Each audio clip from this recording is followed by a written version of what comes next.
Bismillahirrahmanirrahim.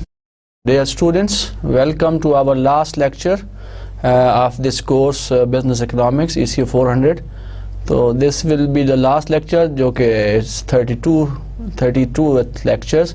तो इसमें हम the last part of the course की बात करेंगे और उसके बाद इंशाल्लाह I will try to summarize at the end of our today's lecture कि what we have learned throughout this course. तो उस पर चंद मिनट हम बात कर लेंगे कि हमने क्या सीखा, कौन से कॉन्सेप्ट पढ़े.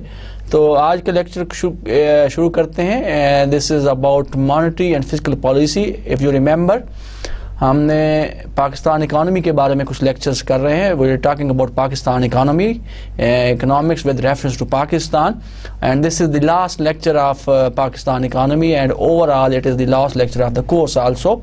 सो आज बात करेंगे हम मॉनेटरी एंड फिस्कल पॉलिसी की कि what is the situation of monetary and fiscal policy in Pakistan.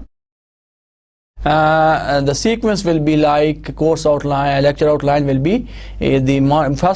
first of all we'll talk about monetary policy, and then we'll talk about the fiscal policy of Pakistan. Monetary policy क्या है? What is monetary policy is all about? Monetary policy is concerned with regulation of quantity, cost, and allocation of money and credit in the economy. So monetary policy basically is concerned, deals with the quantity of money, cost of money, allocation of money and credit in the economy as a whole. It is a mechanism which has serious implication of economic development.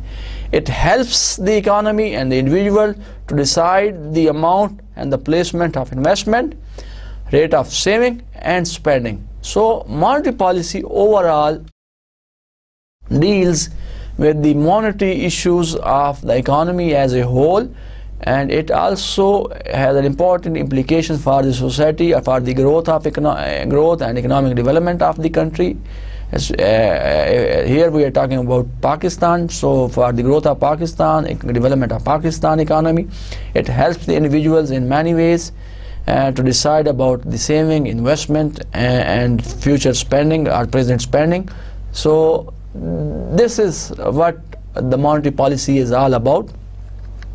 And now how we can properly define monetary policy? The action of a central bank, in case of Pakistan, the central bank is the State Bank of Pakistan, currency board or other regulatory committee that determine the size and growth of money supply, which in turn affects the interest rate.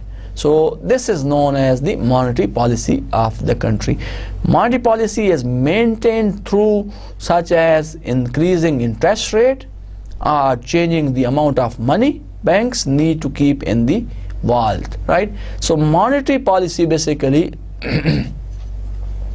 is the tool or is the policy that determines the size and the growth of money supply in the economy, and which in turn affect the interest rate. Monetary policy में हम कोशिश करते हैं कि we'll try to maintain the interest rate, and we try to maintain and the action such as increasing the interest rate, changing the amount of required money, or जो जिसको हम कहते हैं कि the required reserve ratio. So interest rate and the required reserve ratio are the two tools of monetary policy जो कि use करती है central bank या state bank to stabilize the money supply in the country and the economy. Money policy in many countries has been kept away from direct arena of the government. बहुत सारे ममालिक में जो government है, government से जो है मनी सप्लाई को दूर रखा गया है.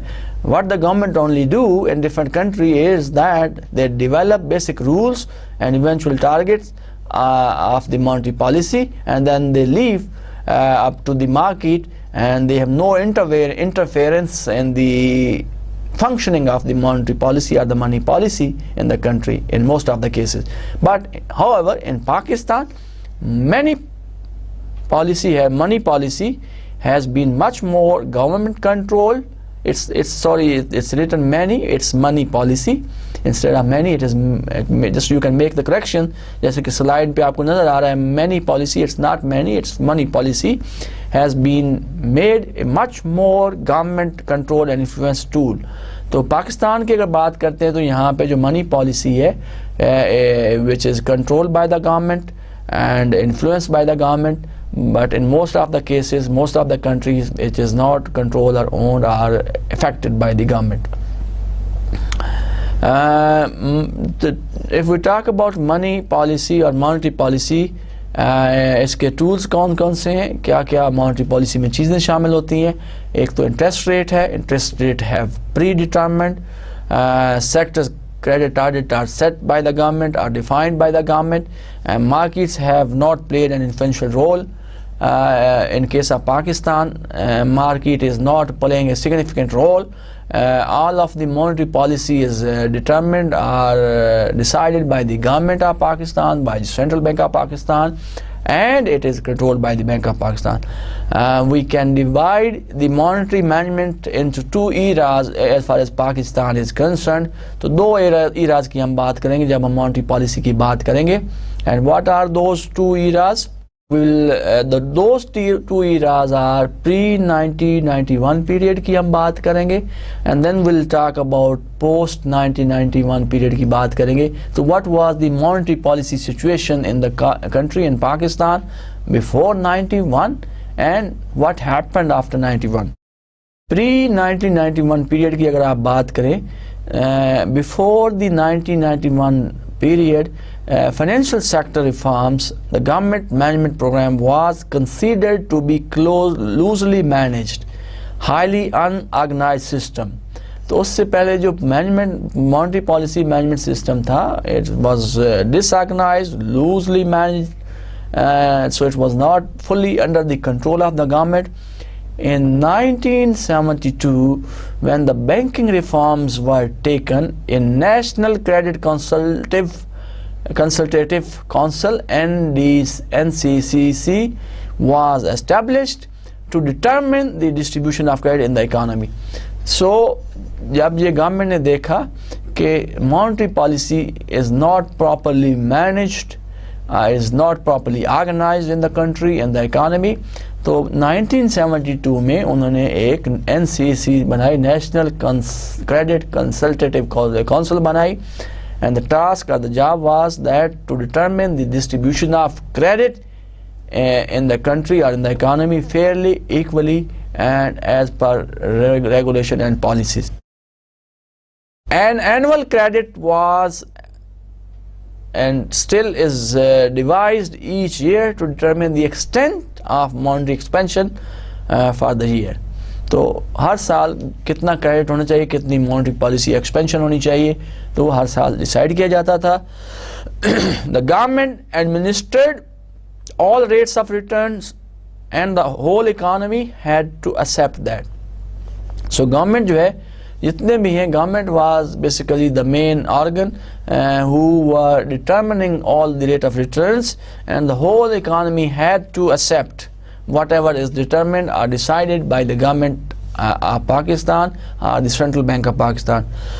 It is for to say that money policy prior to 91 worked fairly well and government had pursued an economic growth strategy. तो आप ये नहीं कह सकते, इट्स डिफ़िकल्ट टू से कि 91 से पहले जो गवर्नमेंट की मनी पॉलिसी थी कि उसने प्रॉपरली काम किया, उसने फेयरली काम किया, and government was able to achieve sustained economic growth और economic strategy with the help of controlling interest rate, by distributing credit among priority sector, or obtaining cheap credit from the banking sector. तो ये जो तीन parameters हैं, हम ये नहीं कह सकते गवर्नमेंट ने फेयरली यूज़ किए और there was a stable monetary policy in the country before 1991. Now if we talk about the post 1991 period, so in post 1991 period from 91 till today, the financial sector has been in the theories of major transformation. It's in the process of transformation. Financial sectors is continuously in the process of transformation, so there is no stability in the financial sector. We are continually changing our different policies. Policies are related to financial sector, related to money supply, related to money policy. The impetus of these drastic reform is the World Bank and the International Monetary Fund. And why there's not stability in the financial sector, why it is continually changing since 1991, because of the pressure given by the World Bank, by the IMF. We are forced to implement certain things, certain rules, regulation which are imposed on the government of Pakistan by the World Bank and by the International Monetary Fund, and the State Bank of Pakistan has to adopt or implement those policies given by the government through World Bank, from the World Bank through Government of Pakistan. What is the recent state of affair of the monetary policy in Pakistan? Now, objective of SBP, the objectives of the State Bank of Monetary Policy is to strike a delicate balance on inflation, containment, and maintaining or supporting economic growth. So the objective of Pakistan, State Bank of Pakistan monetary policy is to make a strike on a balance, to keep a balance rate of inflation in the country and the economy, and of course that helps in increasing or maintaining a systematic growth in the country or in economy of Pakistan. तो उसका objective ये है कि how they can keep the balance in inflation. अब अगर inflation को balance किया जाएगा तो कंट्री में इकोनॉमिक ग्रोथ जो है वो उसको आप मेंटेन कर सकते हैं. So this is one of the objective of State Bank of Pakistan monetary policy. Now change in the monetary policy stance is communicated through adjustment in the policy rate. How that change in policy or monetary policy is communicated, and that is communicated through the change in adjustment rate, that is the overnight rate at which State Bank provides collateralized cash to banks, right? If required, change in the cash reserve requirement CRR and statutory liquid reserve requirement are also made. So if the State Bank or the Central Bank of Pakistan feels that they need to keep more credit with these commercial banks in order to increase the money supply or expansionary monetary policy की बात करते हैं, तो how they can do that? They can do that by changing the required reserve ratio or the changing the statutory required requirement by the reserve requirement right by the banks. So State Bank जो है उसमें तब्दीली कर सकता है in order to adopt expansionary monetary policy or contractionary monetary policy. So this is how the State Bank of Pakistan can control the money supply or the monetary policy in the economy of Pakistan. Now inherited macroeconomic imbalances in this slide जो कि आपको सामने दिखाई गई है इसमें नज़र आ रही है. So we'll talk about the inherited or जो कि continuously हमें चले आ रहे हैं imbalances in case of macroeconomics. If you look in different years, in the figures of different years, if we talk about compare, for example, 2 सालों को हम compare करेंगे, like financial year 2005, and then we'll talk about financial year 2010. Now what is the inflation rate, and that is in percentage? In 2005 inflation was 9% in Pakistan economy. If we talk about financial year 2010, so it was 12%. So there is increase of 3% in the inflation rate. अगर आप देखें, अगर आपको नज़र आ रहा है, in financial year 2009 this inflation rate was 21%, which was quite high. Overall fiscal deficit percentage of GDP, it was 3.3% in 2005, which continuously rises in the coming financial year, goes up to maximum in 2008, it was 7.6% of the GDP, and then it was 6.3% in 2010. So this tells you that this is a continuous increase in budget. So we can say that we call these are the inherited macro imbalances that are coming from the previous years also. Current account deficit as a percentage of GDP की बात करें, it was 1.5% in 2005, and then it was 1.7% in 2010. And if you talk about the previous year, it rises rapidly. From 1.5 it goes up to 8.5 in 2008, and then it goes down from 5.5 to 5.7. It further improved in 2010, and then it came down up to 1.7%.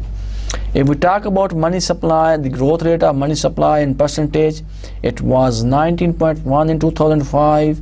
It remains fluctuating, and currently it is 12.5%, which is quite reasonably if we compare the previous years of Pakistan economy.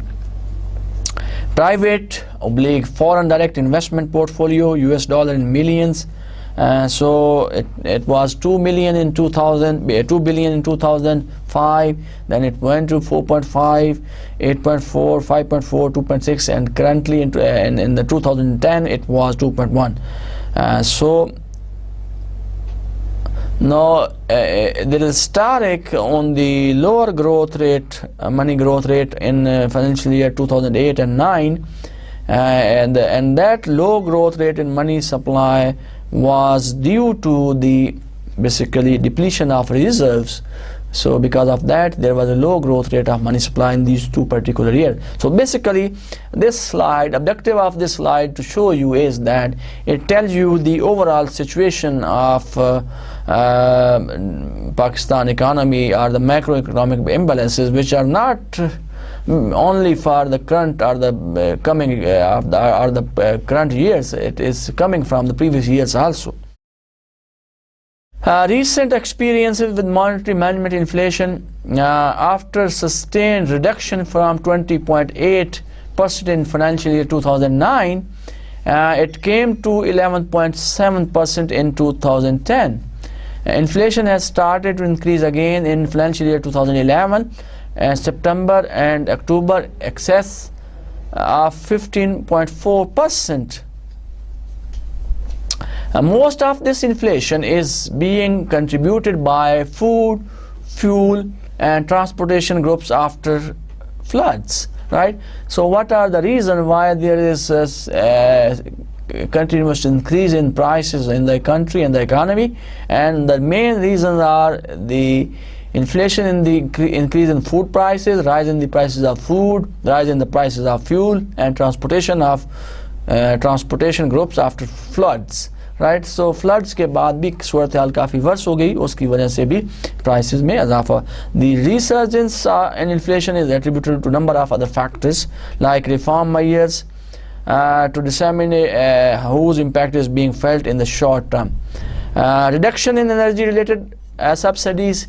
The government has reduced the subsidies on energy related products in energy related energy sectors. So because of that, it helps, it increases the inflation in Pakistan economy. Automatic pass through of increase in international prices of oil in electricity tariffs.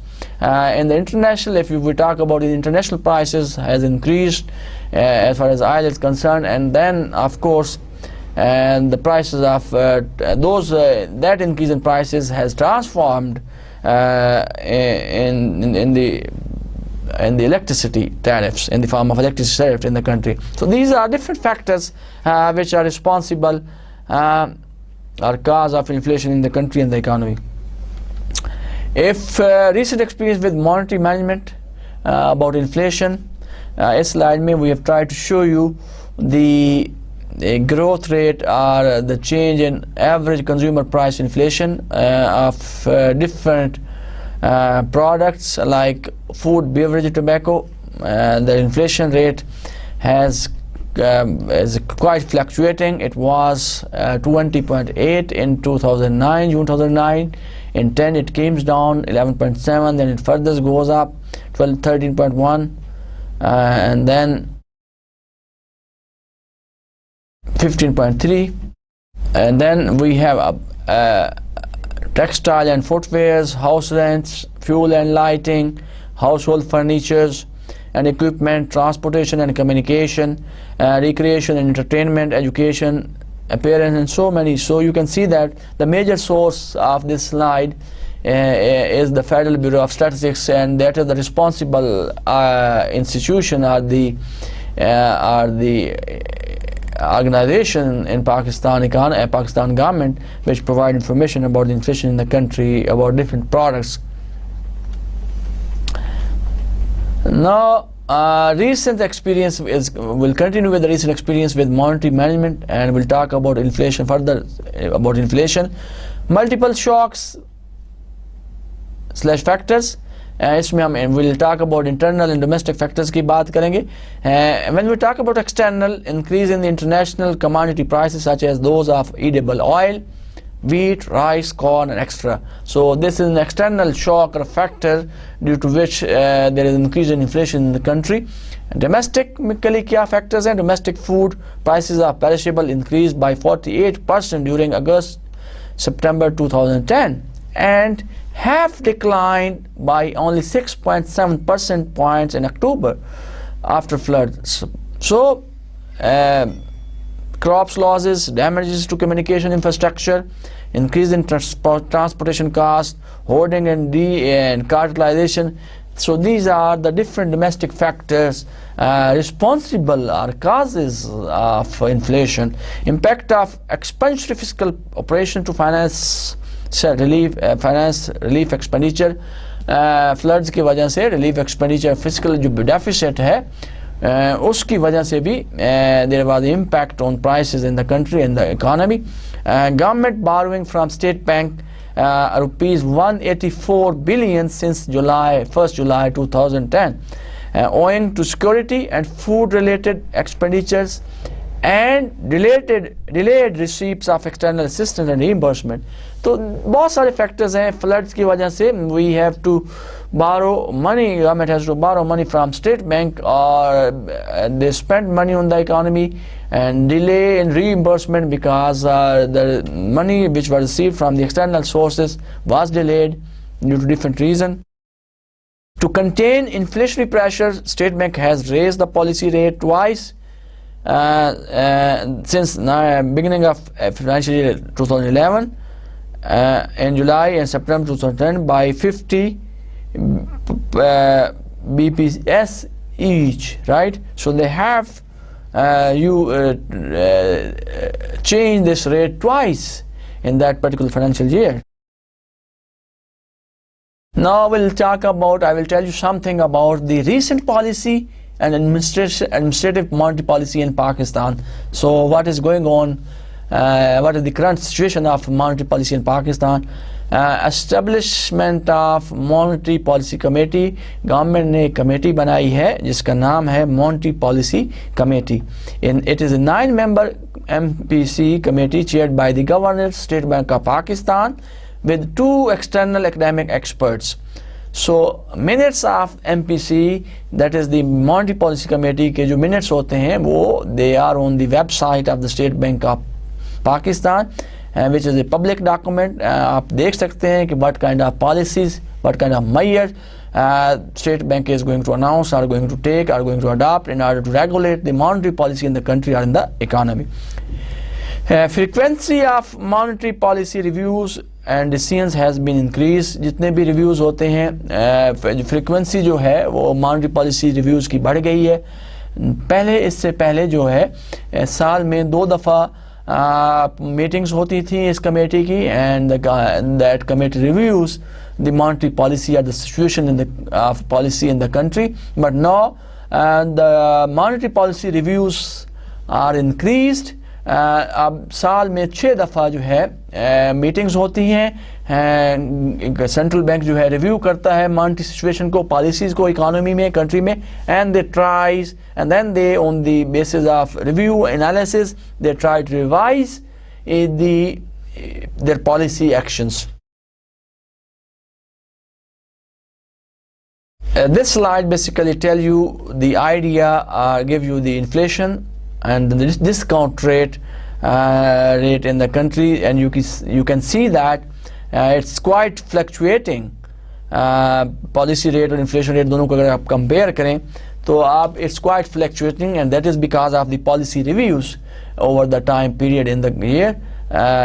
So reviews के बाद decide किया जाता है in order to increase or decrease the policy measures to stabilize the economy. So this was all about the monetary policy of the country or of Pakistan. Now I will give you an idea, brief introduction of the fiscal policy. In the second part of the today's lecture, we'll talk about the fiscal policy, what is the state of affair in terms of fiscal policy in Pakistan and at the current moment, or what was the previous state of affair of fiscal policy in Pakistan. तो इसके बारे में हम बात करेंगे. Now first of all, before we go into detail, we'll try to define what is fiscal policy is all about. Fiscal policy is considered as a tool to control and adjust the human behavior. It is known or considered as a tool to control and adjust the human behavior, which can be affected by incentives and disincentive provided by changing government revenues and expenditure. So इसमें ये ऐसा tool है, ऐसा जो parameter है जो कि control करता है, एडजस्ट करता है ह्यूमन बिहेवियर को, which can be affected by providing incentive and disincentive by changing the government expenditure and revenue. How government can change their revenue, how government can change their expenditure. By those changes, the government can affect the behavior of the individual or human beings in the country, in the society, by changing or by affecting or by providing incentives or disincentive to the society. So what we can say that it is a tool, fiscal policy is a tool which can be used to change the behaviors of the human beings in the country by changing expenditure and revenues of the economy. What are the major objectives of fiscal policy? The main objective of fiscal policy are achievement of full employment in the economy, how the country or the economy can be at its full employment level. So fiscal policy is used, is adopted to achieve this objective. Economic stability, to bring stability in the economy, to bring stability in all economic parameters in the economy. So we can use the tools of fiscal policy, which are the expenditure on one side and revenue on the other side, to bring stability in the country and the economy. This is an objective of fiscal policy. Resource allocation, how country can optimally utilize or allocate resources in the country and the economy. Then mobilization of resources, how society can mobilize its resources among different sections of the society, among different sectors of the economy, how they can divide the resources in different sectors like manufacturing sector, service sector, and so on. Another objective of fiscal policy is the equitable distribution of income, how the nation or the country can divide in the income equally among different sections or members of the society of the country. So this is another objective of fiscal policy. So these are some of the main objectives. We'll continue with the objectives in the next slide also. Another objective of fiscal policy is to increase exports and control unnecessary imports, right? So government adopt fiscal policy sometime to reduce imports and increase the exports of the country to improve the balance of trade, balance of payment situation in the country. Another objective of fiscal policy is to minimize dependence on foreign aid and achieve self-sufficiency. How the government can achieve self-sufficiency? By increasing its revenue from different sources like taxes and other, and by minimizing expenditures. In this way, the government can get or can achieve self-sufficiency, and it reduce dependence on foreign aid or on other countries' aid, right? So this is another objective of fiscal policy. Another objective of fiscal policy is to provide inducement for saving, how and channel those saving into investment. So how to motivate individuals in the country, in the society, to increase the saving, to reduce saving and channel that saving to investment in the country, right? So जब saving बढ़ती है, investment बढ़ेगी, तो naturally productivity और growth में इजाफा होगा. And this is one of the objective of fiscal policy of the country or of the economy. And other objective is to increase per capita investment, to encourage per capita investment in the country and the economy. So these are some of the major objectives of fiscal policy in Pakistan and overall objectives of fiscal policy in any country. If we look at in this slide, just I will like to share with you the tools of fiscal policy. The major tools of fiscal policy are on one side we have government taxes, on the other side government expenditure. So there are two tools of fiscal policy: government taxes and government expenditure. Now if we'll talk about government taxes on one side, which are the revenues of the government, it is divided into two parts: tax revenues and non-tax revenues. Now what are the tax revenues? There are direct taxes in the form of income and corporate taxes, wealth taxes, property taxes, and indirect taxes also there are, like excise duties, sales taxes, taxes on international trade, and surcharges. So these are the indirect taxes. So what are the non-tax revenues on the government taxes side? Interest rate and dividends, trading profits, come from post offices, receipts from civil administration and others.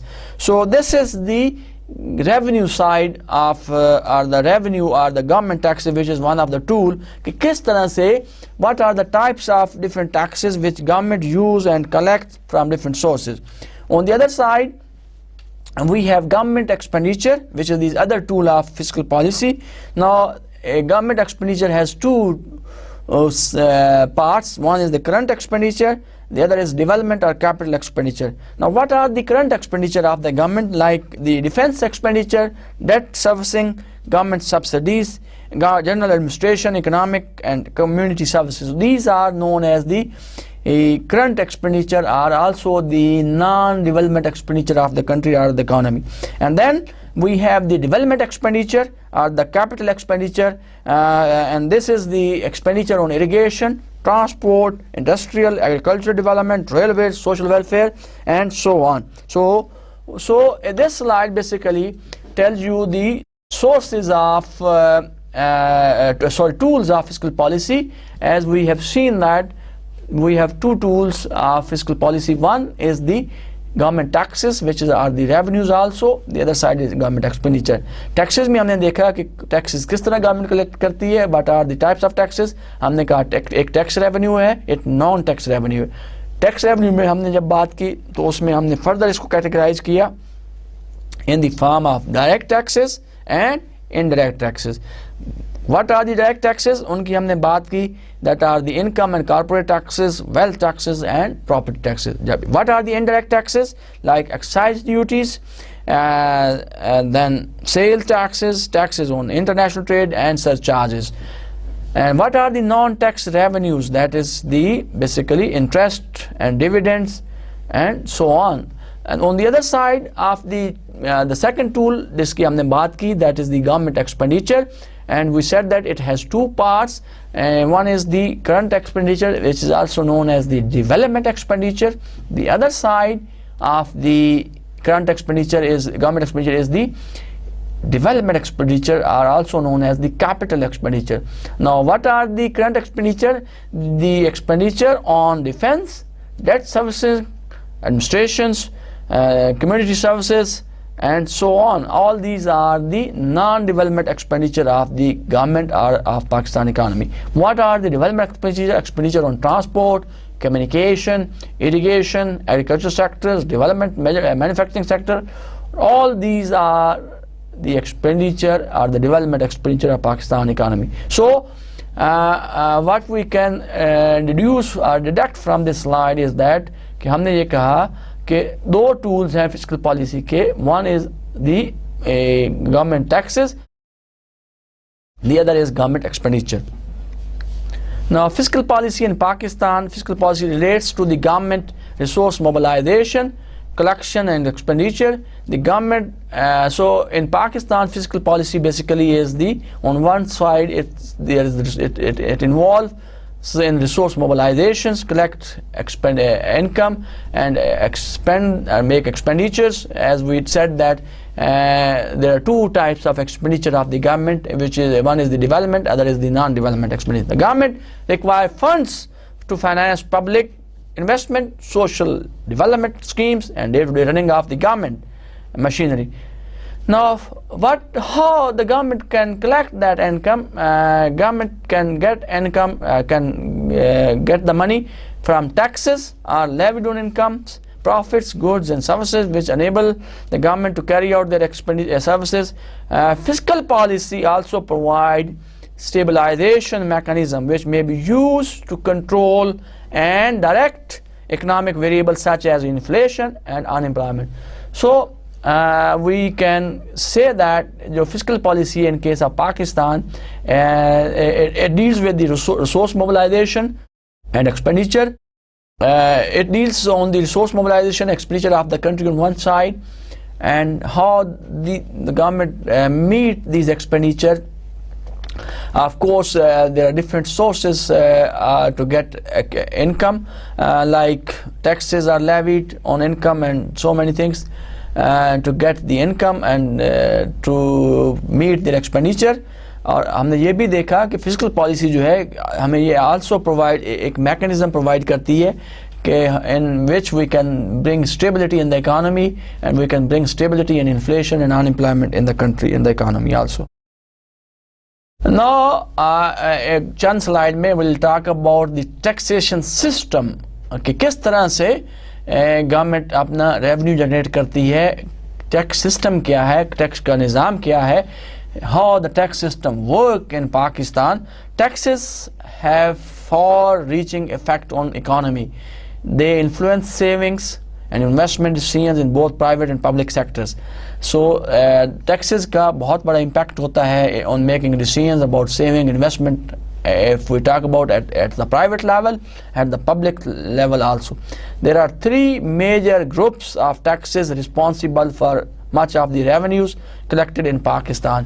तो तीन ऐसे groups हैं which are the focus of the government to collect revenue through taxes in Pakistan. One is the income tax, the other is sale tax and the excise tax, and the third is trade taxes on foreign trade. So these are the three main groups of taxes responsible for much of the revenue collected in Pakistan: income tax, sales and excise tax, and taxes on foreign trade. Now we'll talk about some of the salient or important features of Pakistan recent tax system, जो recently under implementation है, चल रहा है, जो कि government ने adopt किया हुआ है, उसकी क्या खूबियाँ हैं उसकी हम बात करते हैं, salient features की बात करते हैं, important features उसकी characteristic की बात करते हैं, उसकी क्या important characteristics हैं उसकी हम बात करेंगे. 1A is the federal income tax. सबसे पहले अंडर फेडरल जो कैटेगरी है, फेडरल जो गवर्नमेंट टैक्सेस लगाती है, उसमें सबसे पहले जो टैक्स है फॉर्म है, that is income tax.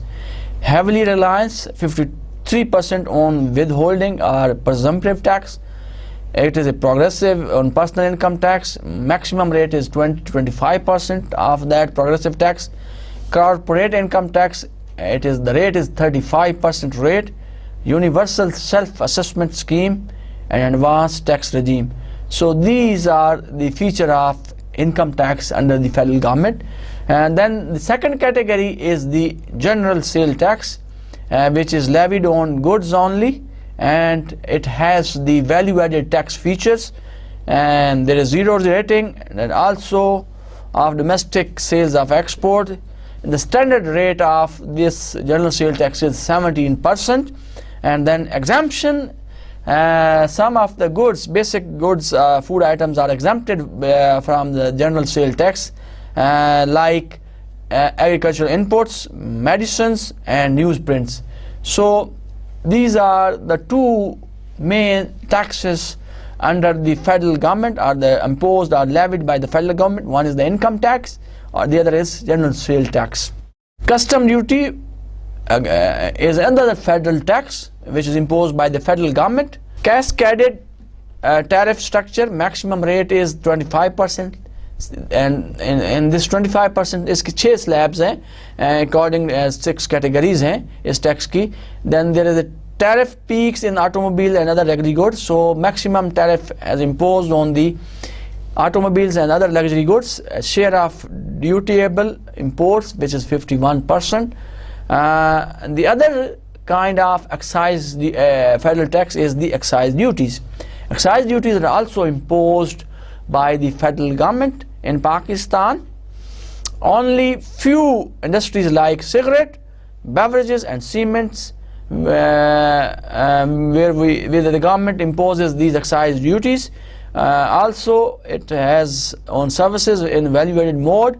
1% excise duty across the board on manufacturing and imports is imposed by the government under this head. So these are the 4 main taxes which are levied by the federal government. Now category B is the provincial government. What sort of taxes are imposed, are levied by the provincial government, like taxes, AIT, land revenue, stamp duty, motor vehicle tax, property tax, excise, sale tax on services. All these are the taxes which are imposed by the provincial government in the respective governments. This slide basically table give you fiscal indicator as percentage of GDP over the years in Pakistan. If we have different columns, if we see that GDP real growth rate is in the first column. If you see that in this column, if you look at this column, in 1991 the growth rate of GDP was 5.4%. Right now it is 6.4. It was 6.4% in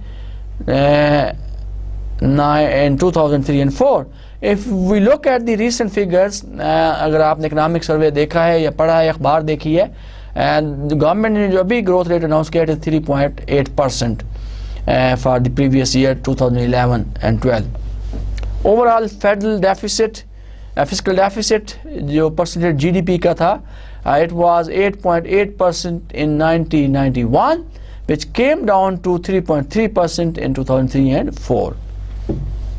And then the next columns are about the different expenditures of Pakistan economy in total. It was 25.7% of the GDP in 1991, and then it was 17.5, came down. So then you look at the current and development expenditure. The current expenditure, and that is the non-development expenditure of the government, it was 19.3%. अगर आप देखेंगे जैसे कि आपको नज़र आ रहा है in 1991, then it came down to 14.5% of the GDP. So there is decrease in the non-development expenditure of the Pakistan economy if we look at the expenditure. And if we look at the development expenditure over the years in Pakistan economy, so it's quite fluctuating, and it came down significantly from 6.4 to 3% in 2003 and 4, right? So which is quite alarming, or which is not quite good for the Pakistan economy, because अगर development expenditure कम हो रहे हैं, it means the production कमी हो रही है, production कम होती है तो growth में कमी होगी, and overall जो living standard है country की जो economic situation है वो कितनी बेहतर नहीं है, it's becoming worse. And the last two columns is about the revenues from taxes, revenue from taxes, revenue from non-taxes. If you see that revenue from taxes is almost remains quite fluctuating, it's not, and then non-tax revenue is also again the same situation. Sometimes it's going up, coming down. So the major sources of these figures are the Pakistan Economic Survey. So you can see also, look at also in the Economic Survey if you want more details about these figures. Tax to GDP ratios of Pakistan from 2001 to 2009 and 10. So you can see that as we discussed, there are different types of taxes like direct taxes, indirect taxes, surcharges, taxes, total taxes, FBR, revenue, share of direct taxes in revenue. So you can see that the objective of this table is to tell you the overall the income that government is getting from different taxes in Pakistan in different years. तो आपको थोड़ा सा अंदाज़ा होगा कि what percentage of income of the government, what percentage of GDP is coming from taxes, different taxes in Pakistan.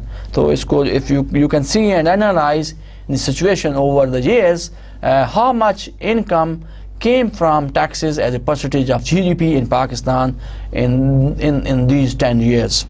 And the imbalanced sectoral distribution of the tax burden. So share in GDP, tax share in tax revenue, and the ratio. So basically the objective is to tell you the imbalances sectoral distribution of the tax burden. So if you compare the taxes on different sectors, so if you can see from this table, it's quite there is quite imbalance distribution of taxes on different sectors. Share in GDP, agriculture का 22.5%, industry का 23% है, services का 54% है. As far as share in tax revenue is concerned, only 1.2% is coming from agriculture, 70% is coming from industry, 28.4% coming from the service sector. So if you see that, so the distribution of tax burden on different sectors is quite imbalanced. कोई खास balance नज़र आपको नहीं आ रहा. Maximum portion of tax revenue is coming from the industrial sector. Now, what is the taxation system in Pakistan which is going on?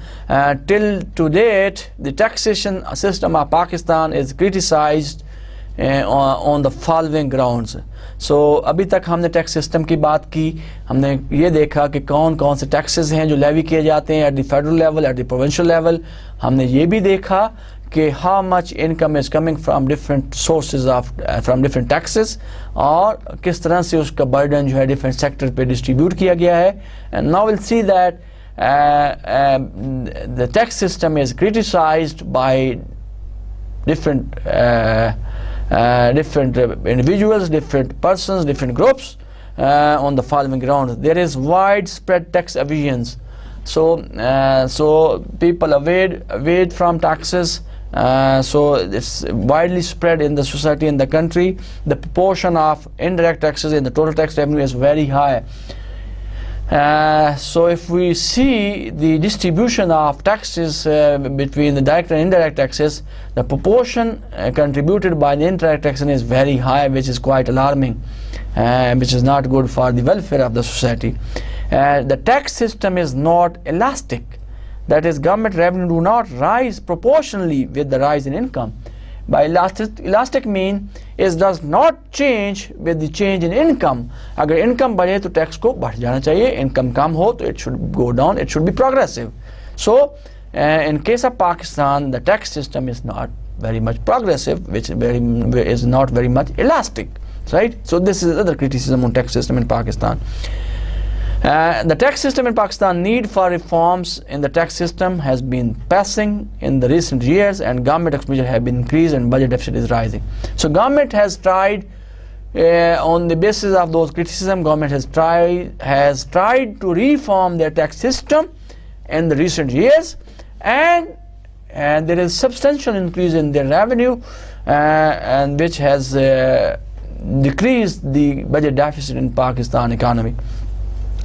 Fiscal deficit की जब हम बात करते हैं, the roots of fiscal deficit date back to the 1970s. It originated to the externally financed development spending in the form of investment by public enterprises.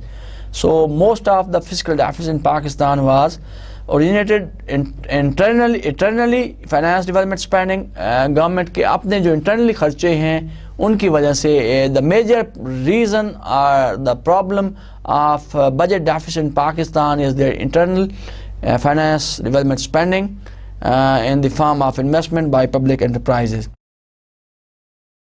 So if we talk about recent reforms in taxes, recent reforms on 2008 and 9 onward, so government has reformed their taxes, introduced some taxes in the economy, like carbon tax, introduction of fixed levy on petroleum products as a carbon tax with large revenue yield of over 110 billion, which is $1.3 billion in the current years.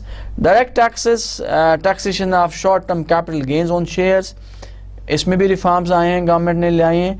Extension of withholding tax, then introduction of minimum taxes on turnover of 1%, random ballot of audit with outsourcing to private accounting firms, detection of new taxes through collateral evidence, sale taxes, enhancement in rate from 15 to 17%, and the government has also reformed excise duty by introduction of across the board special excise duty at 1%. And there are some proposed reforms by the experts in the tax system, introduction of comprehensive value-added tax or reformed GST tax जिसे आप कह सकते हैं. Objective is to broaden the tax base and reduce tax rate from 17 to 15%. So the objective of the proposed reform is to broaden the tax, broaden the tax base instead of increasing the tax rate. So, and by broadening the tax rate, this will help to reduce the tax rate from 17 to 15% in the economy.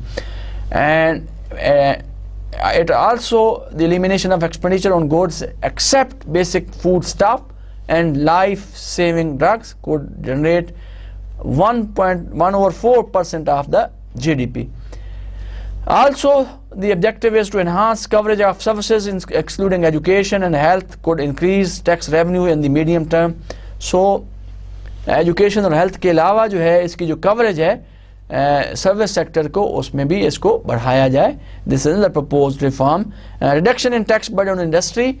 Another proposal is that there should be reduction on tax burden on the society. Introduction is delayed till 1st October due to issue of collection by provinces of sale taxes on services, lobbies, especially the trading community. It was pended till October 2010, but currently, if we talk about current situation of Pakistan economy, तो बहुत सारे जो reforms हैं taxes में government ने, they have almost implemented and tried to improve their revenue situation in the country so that they can balance and their budget or level their budget deficit in the country or in the Pakistan economy. Now, in the current or the proposed reforms, as far as provincial taxes is concerned, the current focus of the provincial taxes are capital gain tax on property, urban immovable property tax, and then agricultural income tax. The target in the ongoing IMF program is to raise the tax to GDP ratio by 3.5 percentage points by 2012 and 13. So this is the target to raise the tax income through taxes, that is 3.5% through these taxes by the provincial government. So this was all about the fiscal policy and monetary policy that we have discussed today. The major sources of these two concepts which we have learned about Pakistan economy. So if you look at this slide, तो आप देख सकते हैं, आपको नज़र आ रहा है, the main source of these slides of these two parameters of monetary and fiscal policy are economic survey of Pakistan, especially the latest issues. And this economic survey of Pakistan is issued by the finance ministry, by the government of Pakistan every year. You can also take help from the Zaidi S. Akbar 1999. He wrote a book with the name Issues in Pakistan Economy. इससे भी आपको इन दो parameter जो हमने discuss किए Pakistan economy के, यहाँ से आपको हेल्प मिल सकती है. So this is all about our last lecture which we have discussed today. Now before ending this course, before ending this lecture, I will try to summarize what we have learned overall in this course. I will be brief. I will try to summarize the whole course in 5 to 10 minutes, the concept which we have learned. As you know that, I told you in the beginning that this course has 3 parts. 3 हिस्सों पे हमने इस course को divide किया था. पहला हिस्सा जो था कोर्स का, that was about the macroeconomics. दूसरे हिस्से में हमने मैक्रो इकोनॉमिक्स की बात की, और जो तीसरा हिस्सा जो था इस कोर्स का, जिसमें हमने पाकिस्तान इकोनॉमी के बारे में बात की. Now I would like to share with you कि हमने माइक्रो इकोनॉमिक्स में क्या सीखा, what we have learned in the micro economic part. उसमें हमने ये सीखा, in the beginning we learned about the demand and supply और the market forces of the economy. तो हमने डिमांड की बात की, हमने सप्लाई की बात की, जिसमें हमने लॉ ऑफ डिमांड की बात की, लॉ ऑफ सप्लाई की बात की, and then we have brought up these two forces together and determined equilibrium in the market. So that was the first concept that we have learned in the microeconomics. उसके बाद हमने elasticity की बात की थी. We have learned about the elasticity concept, what is the price elasticity, what is the income elasticity, and what are the cross price elasticities, and we have also linked the concept of elasticity with the revenue, right? हमने उसको revenue के साथ भी link up किया, and then we have also discussed in that particular concept elasticity. हमने ये भी discuss किया what are the application, what is the usefulness of elasticity concept in business environment. इस पे भी हमने बात की. After that we discussed in micro about the consumer behavior. We discussed the consumer budget or the budget constraint. We discussed the indifference curve and tried to determine the equilibrium, consumer equilibrium, and we said that consumer is equilibrium at the point where indifference curve is tended to the budget line, or the slope of budget line is equal to the slope of indifference curve. After that जो हमने concept learn किया microeconomics में, हमने बात की cost of production की. We have talked about production, and then we have tried to combine these two concepts, how the firms can minimize their cost and maximize their production. तो इसमें हमने different types of cost की भी बात की, different types of products की भी बात की. So that was the another concept जो कि हमने सीखा microeconomics में.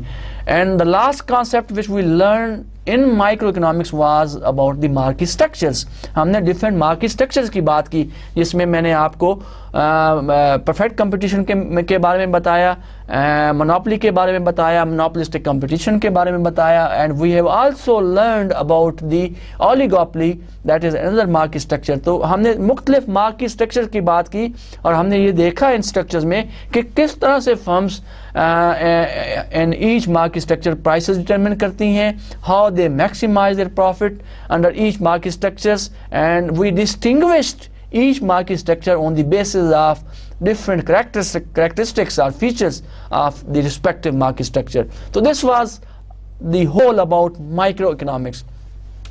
After discussing the microeconomic part, we came to the second part of the course. हमने second part की बात की, and in that was about the macroeconomics. So we have learned different concepts of macroeconomics. As you know that when we talk about macro mean big, बड़ा जिसे आप कह सकते हैं. And in macro economics we talk about the economy as a whole and what we have studied और what we have learned in macro economics. First of all सबसे पहले हमने सीखा था कि what is the country national income, how we measure national income, what are different types of income, उसकी हमने बात की. And then what are the expenditure of a country, how the country's living of standard can be improved. So that was the scope of the first chapter of macroeconomics part, that is about the nation income.